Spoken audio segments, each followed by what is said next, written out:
حياتي مع الله أجمل، مع الله تحلو الحياة، وقلبي إليه تبتل صياما دعاء الصلاة.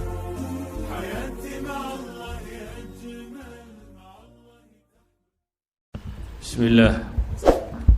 الحمد لله، الصلاة والسلام على رسول الله. اللهم وفقنا لما تحب وترضاه.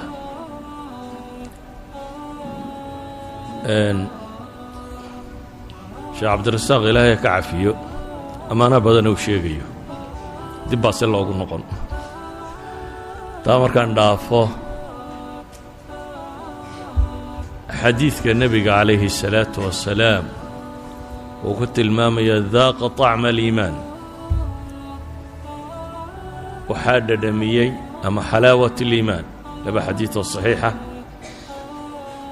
xadiidku sheekhu akhriyey xadiidka anasa wuxuu nebigu tilmaamaya calayhi الsalaatu wassalaam xalaawat اliimaan, iimaanka macaankiisa waxaa dhadhamiyey 3 khaslo ninka laga helo. xadiidku waxa uu sheegayaa iimaanku inuu dhadhan leeyey, dhadhankaasina inuu macaan yahay.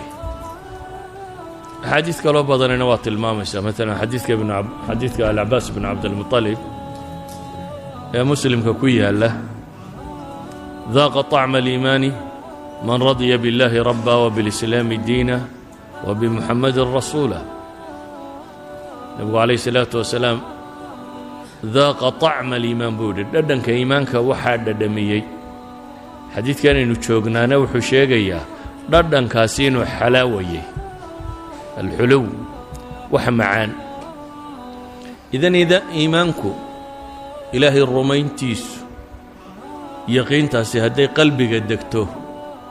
dhadhan bay u leedahay qofka muslimkaa, wax u dhigmaa aanu jirin. dhadhan bay u leedahay qofka muslimkaa, wax kaloo u dhigmaa aanu jirin. sida cunnadu carabkaaga ugu dhadhanto hadday macaan tahay, ayay quluubta dadka mu'miniinta ee dhabtaa u dhadhantaa cibaadada iyo iimaanka iyo ilaahay weynayntiisa iyo cibaadadiisu. si awgeed buu nebigu calayhi salaatu wasalaam ku tilmaamaya inuu iimaanka dhadhankiisa iyo macaankiisa dhadhamiyey khaslaadkaasi cidda laga helo. haddaad markaa adigu dhadhankaa weydo, naftaada tuhum, waxaad weli u baahantahay inaad tarbiya dib isugu noqoto. waxaad u baahantahay inay naftaada dib aada uga jafjafto waxyaabaa u baahan in laga jafo. qofku markuu xanuunsadee caadiga ah, afkiisi wuu qadhaadhaadaa, dabeetana waxaa siilayaan macaan haddii loo dhiibo ayaanu macaankiisa dhadhamin. qof xanuunsanaya waxaa laga yaabaa dad sokor u dhiibto inaanay wax macaan la dhadhamin. macnuhu ma aha inaanay sokortu macaankii ka tegey, ee waxa weeyaan aalatu dawq baa khalkhal ku jira. qalabkaagii wax dhadhamin jiray, carabkaagii wax dhadhamin jiray ayaa xanuunka ku dhacay daraaddeed wixii macaanka ahaan macaan u dhadhaminaynin. haddii markaa ay cibaadadu kula macaanaan weydo, iimaanku kula macaanaan waayo, khalalku wuxuu ka jiraa xaggeennee maaha inaan iimaanku macaanayn. nebigu calayhi الsalaatu wassalaam waa kii xadiidka saxiixa ku tilmaamayey adduunkiinna kan waxaa lay jeclaysiiyaa nisaa'u watiib, wa jucilat الsalaatu, salaaddana waxaa laga yeelay buu nebigu yidhi calayhi الsalaatu wasalaam ishaydu miday ku doogsato. ishaydu miday ku doogsato ayaa salaaddana laga yeelay buu nebigu leeyay calayhi الsalaatu wasalaam. walidaalika ayaa maalan salaadoo kale marka dhibi qabsato, nebiga calayhi الsalaatu wasalaam idaa xasabahu amru fazaca ila الsalaa, arrin hadduu warwargeliyo salaadda xaggeeda ayuu carari jiray. ama arixnaa biha yaa bilaalu leeyay, macnaheedu waxa weeyaan cibaadaadku iyo iimaanku iyo ilaahay inaad ku xidhnaataa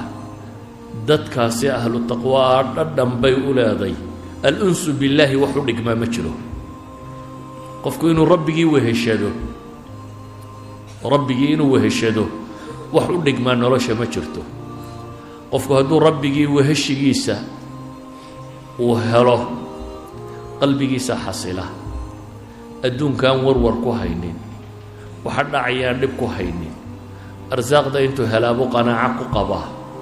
adduunyadaynu joognoo dhammi qiimo badan uma samaynayso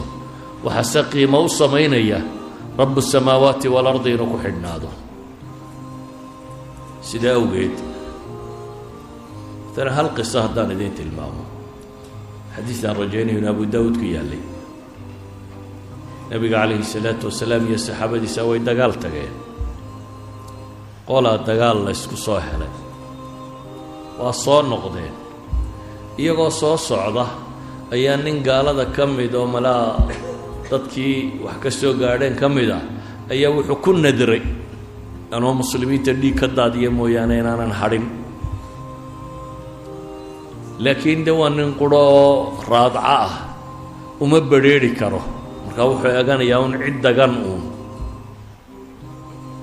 habeenkii muddaa la soo socday markii la seexanayay ayaa laba saxaabi la yidhi gaadhka qabta idinku dabeetana dadkii uu iska seexday labadii ninee gaadhka hayay ayaa midi kii kale ku yidhi waan yara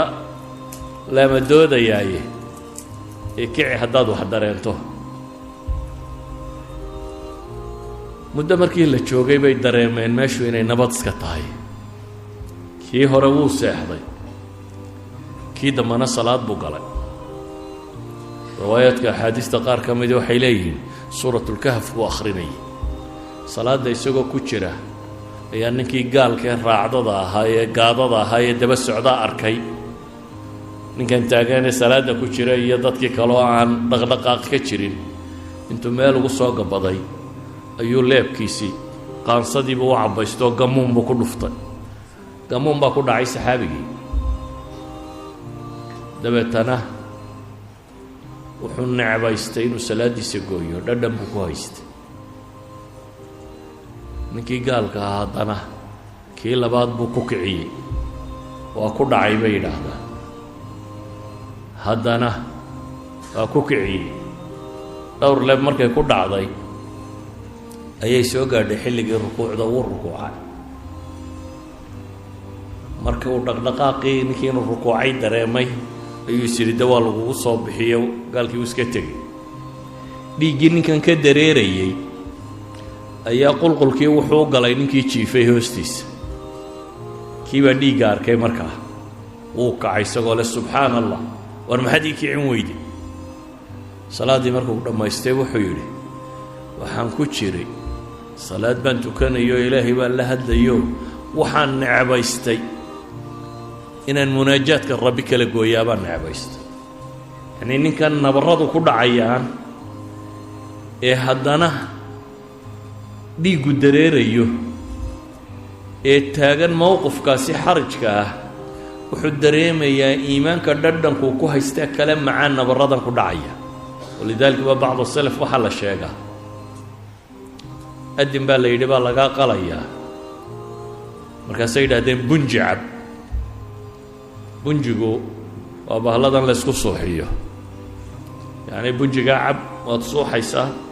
waad maandoorsoomaysaa markaasa qalitaanka laguu bilaabaya wuxuu yidhi oo caqliga ma tegsiiyaa markaasaa la yidhi haa caqligu wuu tegayaa markaasuu yidhi war bunji cabbi maayee